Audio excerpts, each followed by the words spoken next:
Hi, I'm Michelle Hughes, and I'm doing a new episode called Keto with Michelle. I just started keto 2 weeks ago, and already I was finding that there were recipes that I liked, but they weren't exactly what I wanted them to be, so I decided to come up with my own. We're in the test kitchen today, and I'm going to attempt to make a mocha vanilla cappuccino keto ice cream.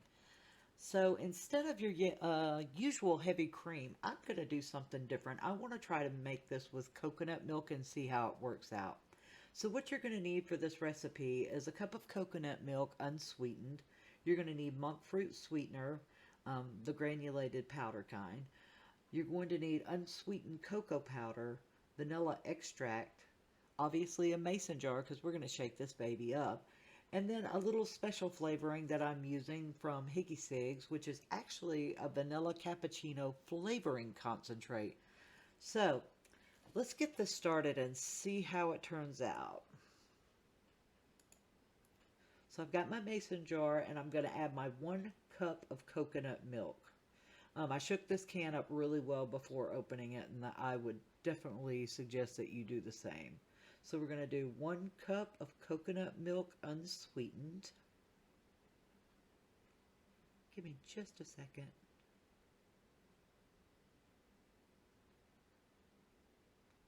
So pretty going in, just beautiful. I put a little extra in there just to make sure, because it likes to stick to the side. So I put like just a tad extra in my little measuring cup. Then we're going to do our monk fruit sweetener. I'm using Lakanto. We're going to do 2 tablespoons of that. I really do like the sweetener, by the way. I can't really tell the difference.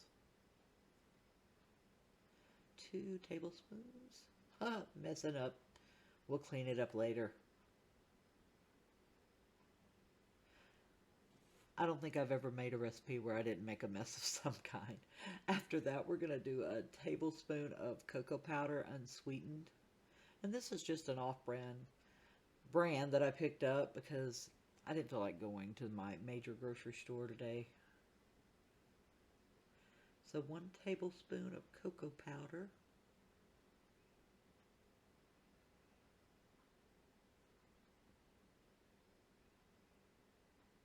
I'm going to also use a teaspoon of vanilla extract in this.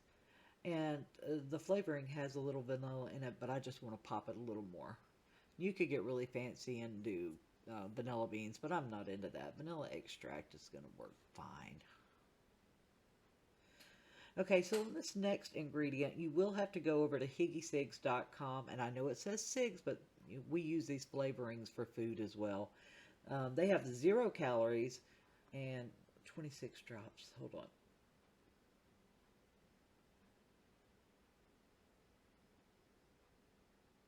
I'm getting there, getting there, getting there, getting there, getting there, getting there, getting there.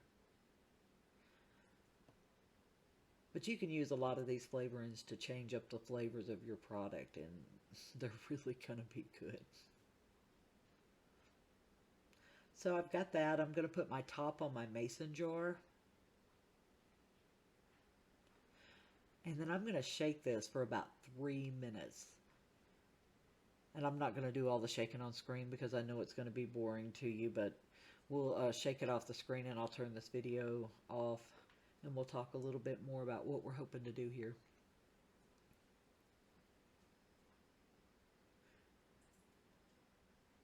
I'm going to end up, when I get through shaking it, I'm going to throw it in the freezer for 3 to 5 hours.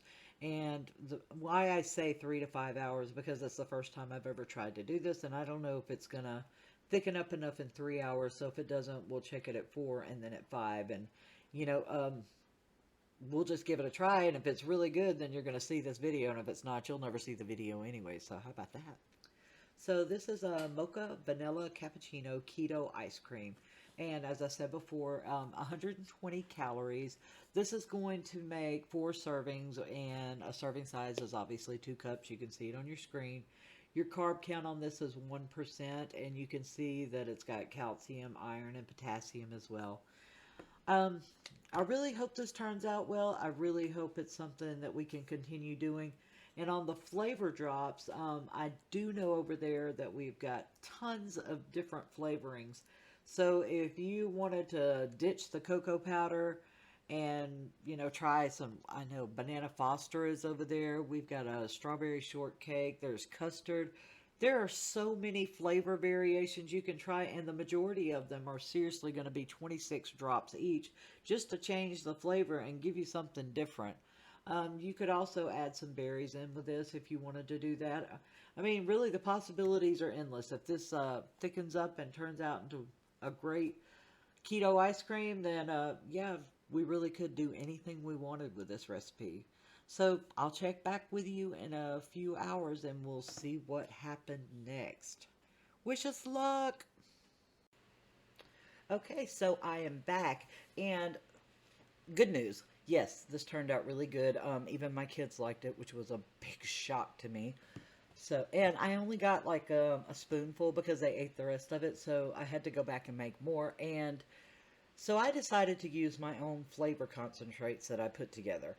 And my Bourbon Street, this one's really boozy. If you like booze and cookies, this is going to be a great one. Obviously, there's no alcohol in it at all, but it does have like the bourbon and cookie taste to it. The praline pudding, if you like praline candies, this has got that same vibe going for it, a little praline.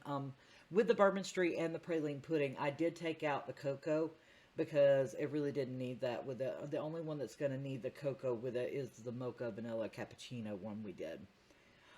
Immortal Embrace, tried that one. The kids really loved that one. It's really like a strawberry shortcake. Turned out really well. The beignet did really well too. Obviously, if you've ever been to New Orleans, you know what a beignet is. And you put that in ice cream, holy crap, it's good. And then we did the Banana Foster as well. So we had all kinds of ice cream going on. Once I figured out these kids like this and I could give a healthy alternative to ice cream for them, yeah, that was it. We ended up making ice cream for hours. So I ended up leaving it in the fridge for 4 hours, mainly because we had some bad weather come in and I couldn't focus on that after that. I had to wait till later. And so we made ice cream after that because, well, what else do you really do in a storm? You cook. Okay, so turned out really, really well. I'm hoping you guys like it. The only different thing that I did with the next one is the kids wanted more sweetener, so I upped my monk fruit sweetener to 4 tablespoons. And that was really, that sent it over the top for them. They were like super happy with it. So did the Mocha Vanilla Cappuccino Keto Ice Cream turn out? Yes, it did. Would I change anything? Like I said, I increased the monk fruit sweetener to 4 tablespoons. Other than that, no, I wouldn't change a thing. This is great. It's a sugar-free dessert, something that you can love on keto, something your kids are going to love, and yeah, give it a try. And if you'd like to try it with my flavor concentrates, I'm not saying you have to. You can do it with any flavor concentrate you want. If you would like to try mine, you can go to www.higgysigs.com. And all of mine will be there along Jennifer over there at Higgy Sig. She's the owner. She has tons of other flavor concentrates like the vanilla cappuccino one we used in the original recipe. And I'll tell you something else with this one. It would make a really, really, really great coffee creamer too. So if you're wanting for something to throw in to make like a frappe or something, this is going to really, really be something you like. I would say you could grab like a cold cup of coffee and add this in with the cold cup of coffee without freezing it, of course. Of course, you could freeze it if you wanted to. I guess it would make it easier if you went ahead and made the ice cream and then just threw it in with your cup of coffee and in a blender. I guess it would make a really great. Yeah, I think that may be a better idea. So yeah, go ahead and do it. Make up the ice cream and then stick it in your blender with a cold cup of strong coffee and then blend it up. And if you need a little more ice to it, obviously you can add some more ice. I mean, you're not going to get any, big calories out of it. Like I said, this recipe is 120 calories. So yeah, hey, that sounds like a great project for next time. But this one did turn out well. I'm very happy. My kids were happy, which is even more, it's better than me being happy because getting them to eat healthy has been a real struggle. So when you find things that they really enjoy, you just stick with them. So this experiment turned out well in the test kitchen, and We'll bring back more ideas later as we experiment and learn and grow. And I hope you'll stick around and, come up with some ideas of your own. Feel free to drop them in the comments. So, or if you have ideas you want me to try, if you don't feel like cooking it, drop a comment in there and I'll see what I can come up with. Keto does not have to be boring. It should be fun. This is a lifestyle choice, not a diet. Just remember that. So, give me a like, give me a comment, and I guess I'll see you next time. This is Michelle Hughes. Have a great one.